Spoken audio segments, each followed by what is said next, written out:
അർബഉ നളറാത്തിൻ ഹറാം, 4 തരത്തിലുള്ള നോട്ടങ്ങൾ ഹറാമാണെന്നാണ് ശറഅ് പറയാം. നമ്മുടെ കണ്ണുകളെ കൊണ്ട് 4 തരത്തിലുള്ള നോട്ടങ്ങൾ ഹറാമാണ്. ഒന്ന് അന്നദറത്തുൽ മുതതല്ലിഅ എന്ന് പറഞ്ഞാൽ നമുക്കില്ലാത്ത ഒരു സംഗതി മറ്റൊരാൾക്ക് ഉണ്ട് എന്ന് കാണുമ്പോൾ ഒരു എത്തി നോക്കിയിട്ട് എനിക്കും അത് ഉണ്ടാവണം, എനിക്കൊന്നും കിട്ടിയില്ലല്ലോ, എനിക്ക് അവനെ പോലെ ആവാൻ പറ്റിയില്ലല്ലോ എന്ന അസൂയ കണ്ണോടുകൂടെ മറ്റുള്ളവന്റെലേക്ക് നോക്കുന്നതിനെ അന്നദറത്തുൽ മുതതല്ലിഅ എന്ന് പറയും. വിശുദ്ധ ഖുർആൻ സൂറത്ത് ത്വാഹയിൽ പറയുന്നു, ബിസ്മില്ലാഹിർ റഹ്മാനിർ റഹീം, ولا تمدن عينيك إلى ما متعنا به أزواجا منهم زهرة الحياة الدنيا لنفتنهم فيه. നബിയെ വലാ തമുദ്ദന്ന ഐനൈക, അങ്ങ് കണ്ണുയർത്തി നോക്കേണ്ടതില്ല, അങ്ങ് കണ്ണുയർത്തി നോക്കരുത്.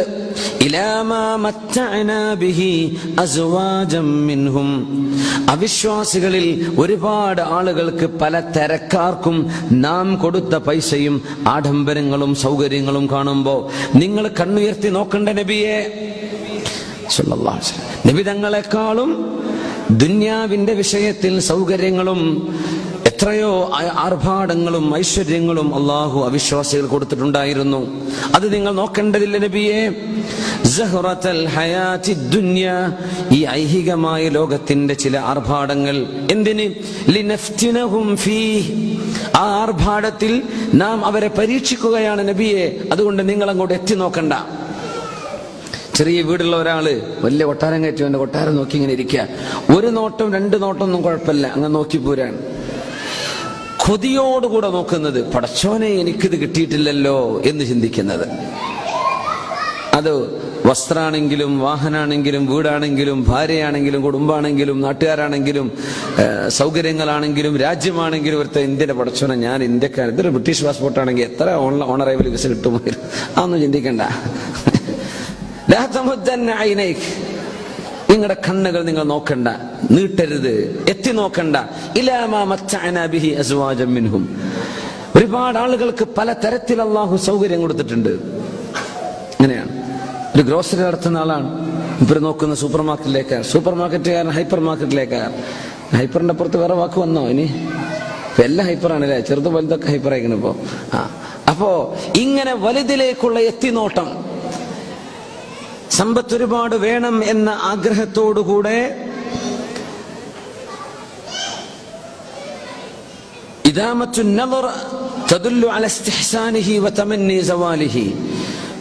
ഒരു വിഷയത്തിലേക്ക് നിരന്തരമായി കണ്ണ് നമ്മൾ അഴിച്ചുവിട്ട് കഴിഞ്ഞാൽ അത് നമുക്ക് ഇഷ്ടപ്പെടുന്ന ഒരവസ്ഥ വന്നു, അത് അയാളിൽ നിന്ന് നീങ്ങിപ്പോവണം, എനിക്ക് കിട്ടണം എന്ന അസൂയയിലേക്ക് അത് വരുത്തി വെക്കും. അതുകൊണ്ട് അസൂയയുടെ നോട്ടം നോക്കരുത് നബിയെ, അത് നോക്കാൻ പാടില്ലാത്തതാണ്. റസൂലുള്ളാഹി സ്വല്ലല്ലാഹു അലൈഹി വസല്ലം തങ്ങൾക്ക് ഈ ആയത്തിറങ്ങാനുണ്ടായ ഒരു കാരണമുണ്ട്. നബി തങ്ങളുടെ അരികത്തേക്ക് ഒരു ദൈഫ് വന്നു, ഒരു അതിഥി വന്നു. അതിഥി എന്ന് പറഞ്ഞാൽ തന്നെ സമയം നോക്കാതെ കടന്നു വരുന്നവർക്കാണ് അതിഥി എന്ന് പറയാം. നബി തങ്ങളുടെ അടുത്ത് അയാൾക്ക് കൊടുക്കാൻ ഒന്നും ഭക്ഷണമില്ല. അപ്പോ ജൂതന്മാർ അന്ന് മദീനയിൽ താമസിക്കുന്നുണ്ടല്ലോ, അതിൽപ്പെട്ട ഒരു ജൂതന്റെ വീട്ടിലേക്ക് നബി തങ്ങൾ ഒരാളയച്ചു. കുറച്ച് എന്ത് ചെയ്യാ, നമ്മുടെ ഗോതമ്പിന്റെ പൊടി ദഖീഖ് കിട്ടുമോ എന്ന് ചോദിച്ച് നബി തങ്ങൾ ഒരാളയച്ചു. അസ്ലിഫ്നി ദഖീഖൻ ഇലാ ഹിലാൽ റജബ്, റജബ് മാസം വന്നാൽ ഞാൻ തിരിച്ചു തരാം, എനിക്ക് ഒരല്പം റൊട്ടി ഉണ്ടാക്കാനുള്ള മാവ് അല്ലെങ്കിൽ പൊടി തരുമോ എന്ന് ചോദിച്ചു. ആരോട്? ഒരു ജൂതനോട്. റസൂലുള്ളാഹി സ്വല്ലല്ലാഹു അലൈഹി വസല്ലം അവിശ്വാസികളുമായി നബി തങ്ങൾ ഇടപാടുകൾ നടത്തിയിട്ടുണ്ട്, മുആമലാത്ത് നടത്തിയിട്ടുണ്ട്. ഇതൊക്കെ നബി തങ്ങളുടെ വലിയ ഏറ്റവും വലിയ വിശാല മനസ്സാണ്.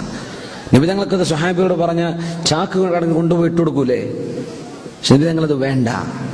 അനുയായികൾ നബിയെ സ്നേഹിക്കുന്നുണ്ട്, പക്ഷെ അവരോട് പറയണ്ട, ഇത് നബിക്ക് ബാധ്യതയാണ്. ജൂതൻ നബിക്ക് സ്വതക്ക കൊടുക്കൂലല്ലോ. നബി തങ്ങൾ കാശ് കൊടുത്ത് വാങ്ങാം, ഞാൻ തരാം, എനിക്ക് പൈസക്ക് മതി. നബി തങ്ങൾക്ക് ഇങ്ങനെ ഒരു വിഷമുണ്ടെന്ന് പറഞ്ഞ അൻസ്വാരികളിൽപ്പെട്ട മദീനയിൽപ്പെട്ട ഏതെങ്കിലും ഒരു വീട്ടുകാരറിഞ്ഞിരുന്നുവെങ്കിൽ റൊട്ടി അടക്കം ഉണ്ടാക്കി കൊടുത്തേക്കൂര്. പക്ഷെ നബി തങ്ങൾ ചോദിച്ചിട്ടില്ല സല്ലല്ലാഹു അലൈഹി വസല്ലം. പിന്നെ അത് മാത്രമല്ല, അവിശ്വാസികളായ ആളുകളുമായി നമ്മൾ ഇടപാടുകൾ നടത്തുന്നത് ഹറാമാണെന്നൊന്നും പറയരുത്, അത് ജായിസാണെന്ന് വരുത്താനും കൂടിയാണ്. നിങ്ങളുടെ കൂടെ പാർട്ട്നേഴ്സായിട്ടോ അല്ലാതെ ഒരു മുസ്ലിം ഉണ്ടെന്ന് വിചാരിക്കാം, ഒരു കുഴപ്പമില്ല. ഹലാലായ ബിസിനസ്സാണ്, ഓൻ ബിസിനസ് ചെയ്യുന്നു, നിങ്ങൾ ബിസിനസ് ചെയ്യുന്ന ഒരു കുഴപ്പമില്ല. ഒരുപക്ഷെ നിങ്ങളുടെ കൂടെ നിന്നിട്ട് നിങ്ങളുടെ സത്യസന്ധതയും നിങ്ങളുടെ നിസ്കാരവും നിങ്ങളുടെ ഖുർആനോത്തും കണ്ടിട്ട് അവൻ മുസ്ലിം ആയേക്കില്ലേ? നബി തങ്ങളുടെ വീട്ടിലൊക്കെ അങ്ങനെ 3ഓളം ജൂതന്മാർ ജോലി ചെയ്തിട്ടുണ്ട്. 3 ജൂത ചെറുപ്പക്കാർ നബി തങ്ങളുടെ വീട്ടിൽ ജോലി ചെയ്തിട്ടുണ്ട് സല്ലല്ലാഹു അലൈഹി വസല്ലം. നമുക്ക് ജൂതന്മാരെ പോയിട്ട് അവനാൻ്റെ ആൾക്കാരെ അടുപ്പിക്കാൻ വയ്യ. മനസ്സ് വല്ലാതെ ഇടുങ്ങിപ്പോയ കാലാണിത്. ഈ ഇടുങ്ങിയ മനസ്സിനെ ഒന്ന് വിശാലാക്കാൻ പറ്റുമെന്നാണ് നമ്മുടെ ശ്രമം. അതിന് സമ്മതിക്കാത്ത അവസ്ഥയാണ് ഇപ്പോ. മനുഷ്യന്മാര് ഇങ്ങനെ എട്ടങ്ങാറായിട്ട് മനസ്സിങ്ങട്ട് ഇടുങ്ങിയിട്ട് അതിൻ്റെ ഉള്ളിന്ന് ആരും പുറത്തു ചാടേണ്ട മനസ്സിനെ കല്ലുപോലെ ഇടുങ്ങിയതാക്കുക. അത് ശരീഅത്തുമായി ബന്ധമുണ്ടോ ഇല്ലേ എന്നൊന്നും നോക്കാതെ നബി തങ്ങൾ അജൂതനോട് ചോദിച്ചു, എനിക്ക് ദഖീഖ് തരുമോ? അസ്ലിഫ്നി ദഖീഖൻ ഇലാ ഹിലാലി റജബ്. റജബ് മാസമായ ഞാൻ തിരിച്ചു തരാം, എനിക്ക് എന്ത് ചെയ്യാം, കുറച്ച് ഗോതമ്പിന്റെ പൊടി വേണം, തരുമോ എന്ന് ജൂതനോട് ചോദിച്ചു. അപ്പോ ആ ജൂതൻ പറഞ്ഞു, ലാ ഇല്ലാ ബിറഹ്നിൻ, ഒരു പണയത്തിനൊരു സാധനം കിട്ടാതെ ഞാൻ തരൂല എന്ന് പറഞ്ഞു ജൂതൻ. പണയത്തിന് പണയം എന്ന് പറയുമ്പോഴേക്ക് നമ്മള് മുത്തൂറ്റുകാരന്റെ ഫൈനാൻസ് അന്ന് ഓർക്കണ്ട. പണയം, സ്വർണ്ണപ്പണയം എന്ന് പറഞ്ഞാൽ ഇപ്പോഴത്തെ പണയങ്ങളൊക്കെ ഹറാമിന്റെ പണയങ്ങളാണ്, പലിശയുടെ ഏർപ്പാടുകളാണ്. അന്ന് അങ്ങനെയല്ല. നിങ്ങൾക്ക് പലിശ ഇല്ലാതെ എന്ത് ചെയ്യാം, പണയപ്പെടുത്താം. ഒരാളെ 100 രൂപ വാങ്ങിച്ചു, നിങ്ങളുടെ അടുത്ത് വില പിടിപ്പുള്ളൊരു മൊബൈൽ ഉണ്ട്, നീ പിടിച്ചോ, ഞാൻ പൈസ തരുമ്പോൾ തിരിച്ചെന്നാൽ മതി. അതിന് കുഴപ്പമില്ലല്ലോ, അതിന് കുഴപ്പമില്ല. ഒരു ഉറപ്പ് കിട്ടാൻ വേണ്ടിയിട്ടേ പലിശയുടെ പണയം ചെയ്യരുത്. ഹാഷാ ദാലിക ലിറസൂലില്ലാഹ്, നബി തങ്ങളത് ചെയ്യൂലല്ലോ സല്ലല്ലാഹു അലൈഹി വസല്ലം. അങ്ങനെ മഹാനായ അബൂ റാഫി റളിയല്ലാഹു അൻഹു ആണ് വിഷയം പറഞ്ഞു കൊടുത്തത്. നബി തങ്ങളോട് വന്ന് പറഞ്ഞു, യാ റസൂലല്ലാഹ്, അല്ലാഹുവിന്റെ റസൂലേ, അജൂതൻ പറഞ്ഞു എന്തെങ്കിലും ഒരു മോർഗേജ്, ഒരു ഗ്യാരണ്ടി വേണമെന്ന് പറയുന്നുണ്ട്. നബി തങ്ങൾ പറഞ്ഞു, അമാ വല്ലാഹ്, അല്ലാഹുവിനെ തന്നെയാണ് സത്യം, ഇന്നി ലഅമീനു മൻ ഫിസ് സമാ വ അമീനു മൻ ഫിൽ അർള്, ഭൂമിയിലുള്ളവർക്കും ആകാശത്തുള്ളവർക്കും ഞാൻ വിശ്വസ്തനാണല്ലോ. അള്ളാഹുവിന്റെ വഹി എനിക്ക് വരുന്നുണ്ടല്ലോ, അള്ളാഹുവിന്റെ മാലാഖമാരടുത്ത് ഞാൻ വിശ്വസ്തനാണ്, അള്ളാഹുവിന്റെ ഭൂമിയിലും ഞാൻ വിശ്വസ്തനാണ്.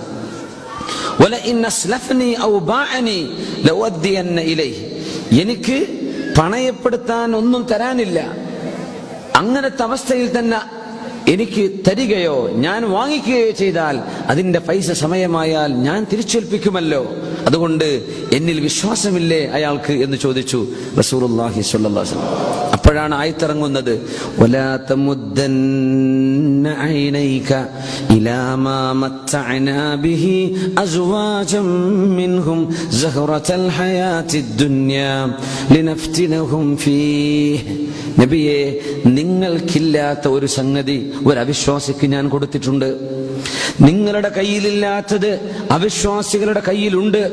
നബിയെ, അത് കണ്ടിട്ട് നിങ്ങൾ അതിലേക്ക് കണ്ണുയർത്തി നോക്കരുത്. നബിയെ, ഞാൻ ആ കൊടുത്തത് അയാളെ പരീക്ഷിക്കുവാനാണ്, അങ്ങേക്ക് വേണ്ടത് ഞാൻ തരും എന്ന് പറഞ്ഞ റസൂലുള്ളാഹി സ്വല്ലല്ലാഹു അലൈഹി വസല്ലം തങ്ങളെ ഈ ദുനിയാവിന്റെ വിഷയത്തിൽ അങ്ങ് വിഷമിക്കരുത് എന്ന് പറഞ്ഞ് ആശ്വസിപ്പിക്കാൻ ഇറങ്ങിയ ആയത്താണിത്. വലാ തമുദ്ദന്ന ഐനൈക, കണ്ണുകൊണ്ട് നിങ്ങൾ എത്തി നോക്കരുത്.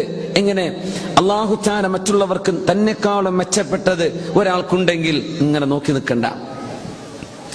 നമ്മൾ കണ്ണുകൊണ്ടിങ്ങനെ നോക്കി, വളരെ ഒരു സ്പോർട്സ് കാറോ ഫോർ എക്സാമ്പിൾ, വലിയൊരു പാലസോ വലിയൊരു വീടോ അല്ലെങ്കിൽ മറ്റേതെങ്കിലും ഒരു ഇഷ്ടപ്പെട്ട സംഗതിയോ, ഇതൊക്കെ മനുഷ്യന്മാർക്കുള്ളത് തന്നെയാണല്ലോ, ഞാനൊരു മനുഷ്യനാണല്ലോ, എനിക്കിത് കിട്ടിയിട്ടില്ലല്ലോ, ഇതൊന്നും ചിന്തിക്കേണ്ട. ലിനഫ്തിനഹും ഫീ, അള്ളാഹു പരീക്ഷിക്കാൻ വേണ്ടി കൊടുത്തതാണ്, അള്ളാഹു അത് പരീക്ഷിക്കുകയാണ്.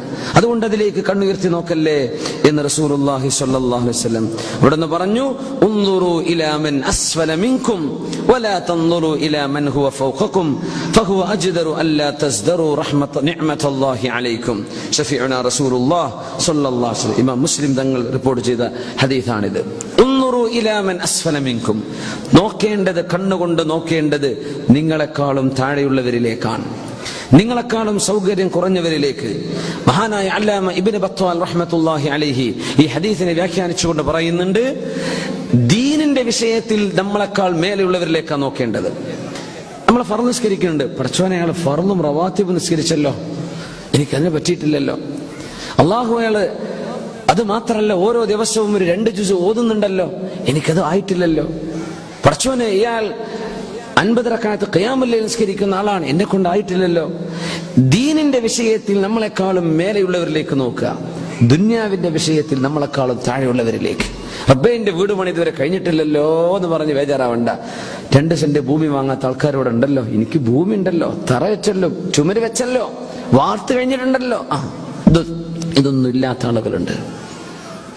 ഭൂമി വാങ്ങിച്ചു വെച്ചിട്ടുള്ളൂ, വീടില്ല. ഭൂമി ഇല്ലാത്തവൻ പടച്ചോനെങ്കിൽ ഭൂമി ഇല്ലാന്നല്ലേ ഉള്ളൂ.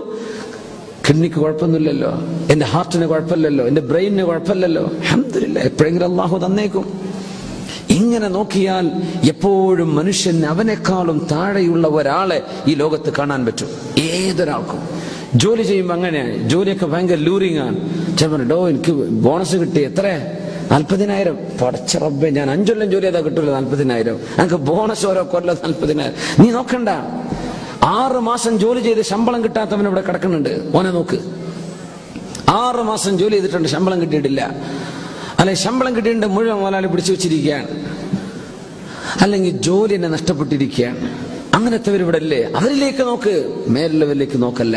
നിന്നെക്കാളും നിഅമത്ത് കൂടുതൽ കിട്ടിയവരിലേക്ക് ദുന്യാവിന്റെ വിഷയത്തിൽ നോക്കരുത്. ദീനിന്റെ വിഷയത്തിൽ പടച്ചോനെ, ഞാൻ അയാളെപ്പോലെ ആയിട്ടില്ലല്ലോ, എനിക്ക് അത്ര ആയില്ലല്ലോ, അങ്ങനെ ഞാൻ ചിന്തിക്കേണ്ടത്. അതാണ് ഈ ഹദീസിന് അർത്ഥമെന്ന് അല്ലാമ ഇബ്നു ബത്വാൽ റഹ്മത്തുള്ളാഹി അലൈഹി ഈ ഹദീസിനെ വ്യാഖ്യാനിച്ചത് കാണാൻ കഴിയും. ഭയങ്കര സമാധാനമായിരിക്കും. ആണുങ്ങൾക്കും പെണ്ണുങ്ങൾക്കും ഒക്കെ സമാധാനം, ജീവിതത്തിൽ വലിയ സന്തോഷം ഉണ്ടാവും. നമ്മളെക്കാളും സൗകര്യം കുറഞ്ഞവരിലേക്ക് നോക്കി. എപ്പോഴും അങ്ങനെയാ. നമ്മൾ വീട് വെച്ചു, ജീവിതത്തിൽ ഏറ്റവും വലിയ സന്തോഷമാണ് നമ്മൾ വിചാരിച്ചു. നമ്മുടെ തൊട്ട അയൽപക്കത്ത് അതിനേക്കാളും വലിയൊരു വീട് വന്നാൽ നമ്മുടെ വീട് നമുക്ക് കണ്ണു പിടിക്കാതാവുന്നുണ്ട്.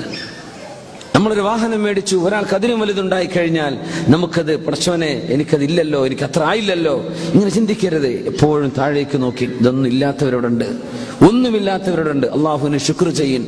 അള്ളാഹു നമുക്ക് തന്ന സൗകര്യങ്ങളൊക്കെ അള്ളാഹുവിന്റെ പൊരുത്തത്തിന് വേണ്ടി ഉപയോഗിക്കുകയും ചെയ്താൽ അൽഹംദുലില്ലാഹ്. ഉൻദുറു ഇലാ മൻ അസ്ഫല മിൻകും വലാ തൻദുറു ഇലാ മൻ ഫൗഖകും വദാലിക ഫഹുവ അജ്ദറു അല്ലാ തസ്ദറു നിഅമത്തല്ലാഹി അലൈക്കും. നിങ്ങൾ അങ്ങനെ ചെയ്തില്ലെങ്കിൽ അള്ളാഹു നിങ്ങൾക്ക് ചെയ്ത ഒരുപാട് നിഅമത്തുകൾ നിങ്ങൾ നിസ്സാരമായി കണ്ടേക്കും. അങ്ങനെ ആവരുത്. കുട്ടികളില്ലാത്തവര്, കുട്ടികളുള്ളവര്, കുട്ടികളില്ലാത്തവരിലേക്ക് നോക്കുക. കുട്ടികളില്ലാത്തവര് പടച്ചോനെ കല്യാണം കഴിക്കാൻ പോലും പറ്റാത്ത ആളുകളുണ്ടല്ലോ. ഇന്നലെ അങ്ങനെ ഒരു അവസ്ഥ നാട്ടിൽ നിന്ന് കേൾക്കേണ്ടി വന്നു. ഒരു ചെറുപ്പക്കാരനാണ്, പക്ഷേ വളരെ പ്രയാസമുള്ള ഒരു അവസ്ഥയിലാണ്. മുഖപ്രകൃതം, പൈസയൊക്കെ ഉണ്ട്. ഒരു പെൺകുട്ടി പുതിയണ്ണായിട്ട് ഭാര്യയായിട്ട് ഇങ്ങോട്ട് വന്നാൽ എന്ത് സമ്പത്ത് വേണമെങ്കിലും കൊടുക്കാം. കല്യാണം കഴിക്കാൻ ഒരു പെൺകുട്ടിയെ കിട്ടിയാൽ മതി. പക്ഷെ ആരും കണ്ടാൽ ഇഷ്ടപ്പെടില്ല. അങ്ങനത്തെ ഒരു പ്രകൃതമുള്ള ചെറുപ്പക്കാരൻ.